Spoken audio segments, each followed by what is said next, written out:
My favorite things from Ross, number one, hands down, lamps. I love lamp. So I am a junkie about lamps, okay? And I have a video on just lamps overall, as far as, you know, shades versus the color of light versus the style of the lamp, all that kind of stuff. I will say lamps make the biggest bang for the buck impact in most of my staging, the light staging that I do. So adding side table lamps, you know, like side table lamps in the living room, in a bedroom, flanking both sides of the bed with a nightstand and lamps, floor lamps in a living room. Because soft lighting adds warmth, it adds a feel of home, it adds a feel of finish, versus being sterile with just a whole bunch of, like, recessed lights are really popular, and I get that. I'm all for recessed lights. I'm all for having your lighting color matching, so I have another video on that. I spend more time pointing up and down with all my other videos, but anyway, I want to make sure you find the right stuff. So color of lighting, but doing lamps with color adjustable light bulbs in them, that I'll link down below, like, I'm obsessed with that because it adds so much impact and so much design aesthetic to a home feeling warm for a buyer to like it. Because that's my job, is to help buyers love your home. So I'm a huge fan of lamps. Ross is the best bang for the buck on lamps I have found anywhere. Because I'm cheap, right? If I'm buying stuff just to sell a house, I don't want to spend $200 on a lamp. So what I love about Ross, it's hard because sometimes you don't always find a pair, so that's tough. Try to get pairs, especially unless you're doing like a one-off in a living room or a smaller bedroom or something like that. But I love buying pairs of lamps where the shades match, everything matches. I can put the color adjustable light bulbs in there. And tall lamps. I shoot for at least 27 inches. Like, that's a bare minimum for mine. And that's really on the small side. I shoot for 30, 32. If I could find a 34-inch like pair of lamps by the time you get to the top of the shade and everything, I'm in love with them.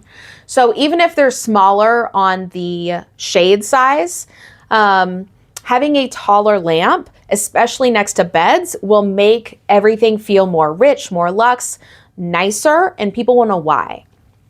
So it doesn't have to be practical in the fact of when you sit on the bed and like the light is too high and now it shines in your face. Doesn't matter. People aren't sitting on your bed, especially if it's one of my inflatable, like, fake DIY staging beds. But it gives such an impact. So go find yourself some lamps from Ross. You should be spending 25, 30, 35, maybe 40 bucks per lamp. You go down the street to Home Goods or TJ Maxx or something like that, and you're spending $60 to $70 for something that will have the same impact, okay? So go for height, go for 30, 40 bucks a piece, and I'm filming this in early 2024, so who knows with inflation and stuff how much those prices are gonna go up in the short term, but that's kind of what I budget for lamps. Hands down, favorite thing to get from Ross. I try to get them there versus anywhere else first. Artwork, large artwork, because large artwork, not necessarily framed. I go for the canvases because then I don't have to worry about colors of frames, matching styles and things like that. But large artwork will give color, it will give purpose, it will give impact to a space for 30, 40, 50, 60 bucks, okay? And when I'm talking large, I'm talking poster size or larger. Can you get smaller stuff for bathrooms or smaller spaces? Absolutely. But I love Ross for the wide selection and variety of large pieces of artwork for in the $40, $50, $60 range, as well as IKEA. So I'll mention that in the IKEA video too. Another thing, so I guess number 3 from Ross would be curtains. This one's a little tougher. I talk about this in the Amazon staging video. Once that's posted, it depends on how much time you have. The cheapest place to get curtains that I would use for staging would be Ross, but I don't always have the selection I need.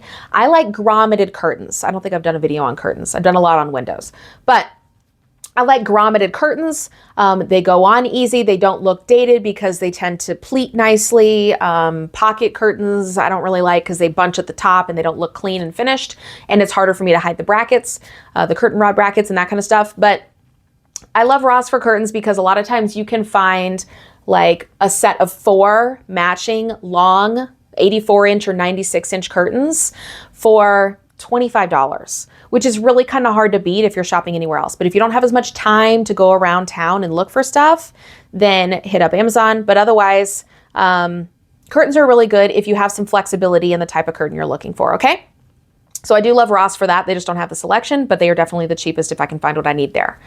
Number 4, bedding. So I'm a big fan of bed in the bags. For the fake DIY bed set video, I talk about in there what kind of bedding you need. So I look for something with a comforter, something with a bed skirt, and something with shams. A lot of bedding sets don't come with bed skirts anymore. They come with sheets. I don't need sheets for the way I do staging beds. But for the bed skirts, they don't usually have one-off bed skirts at Ross. I have a hard time finding those. But if you need like a nice comforter set, especially for kids' rooms, they have really good options for $15 to $25 for like a kid's twin bedroom set if you're staging a kid's room. The queen ones are pretty good. The king ones start to get a little pricey and there's not much selection there. But if you're looking for like a twin or a queen bedding set, 30, 40, $50 is a pretty good deal to get a nice comforter, a nice sham. I get some cheaper ones in the Amazon video. I'll talk about bedding a little bit more there. But if your Ross has really good selections, that's a good item to pick up there too. Number 5, I think I'm on 5, pillows, throw pillows. So if you are just doing one home and you're not an agent that's shopping for an agent or a stager trying to build an inventory, if you're doing a lot of homes, I like to do covers separate from the pillow inserts because then I can just grab what I need. I don't have to have as many pillows to store. But throw pillows are half the price at Ross as they are at like TJ Maxx or Home Goods or something. I am not spending $25 on a damn throw pillow. That is not in the budget, guys. Like, not worth it. I would go to Costco to get whatever seasonal throw pillow they have before I spend like a lot of the Home Goods prices, unless you were doing like a really high-end home and really nice design and that kind of stuff.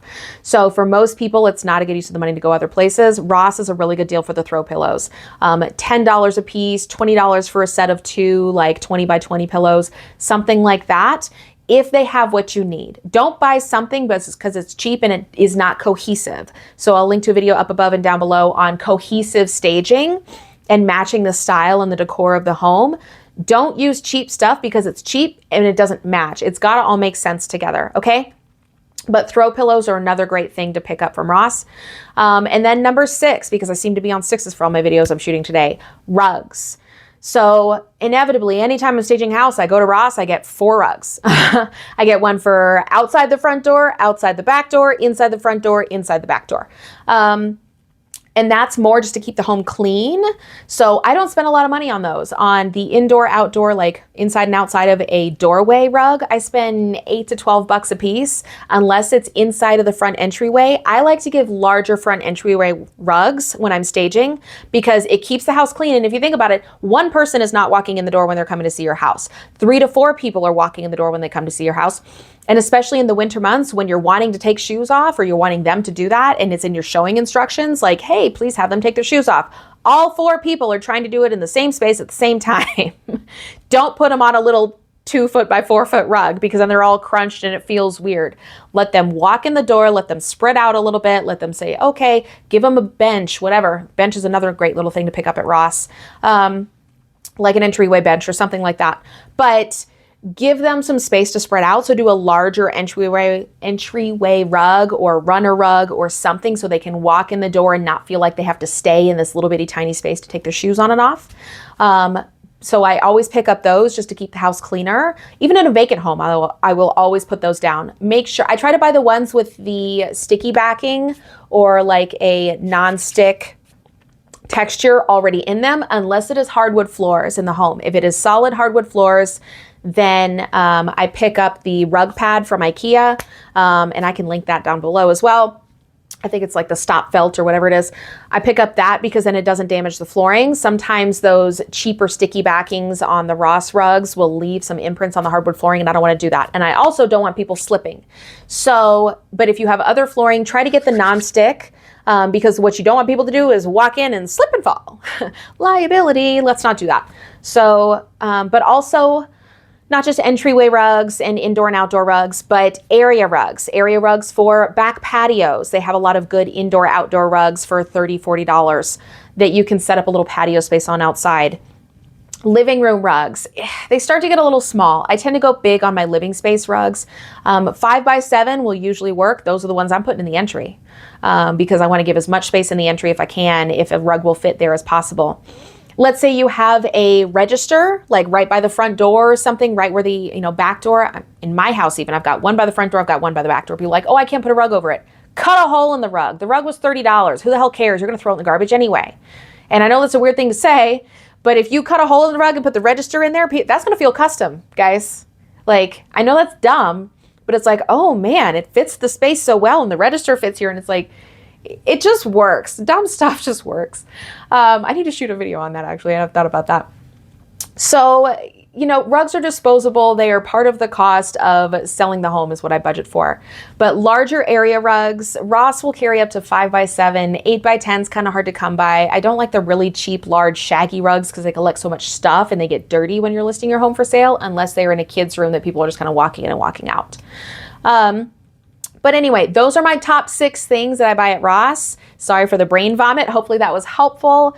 I love doing, you know, taking an empty space or taking even a lived-in space and saying, hey, we can add, you know, it's like frosting and sprinkles on a cake, right? If somebody's already got the cake done, you put a little bit of frosting with the furniture and then you put a little bit of sprinkles with the lamp and a little bit of this and like, and the rugs and the bedding and the curtains and all those kinds of things.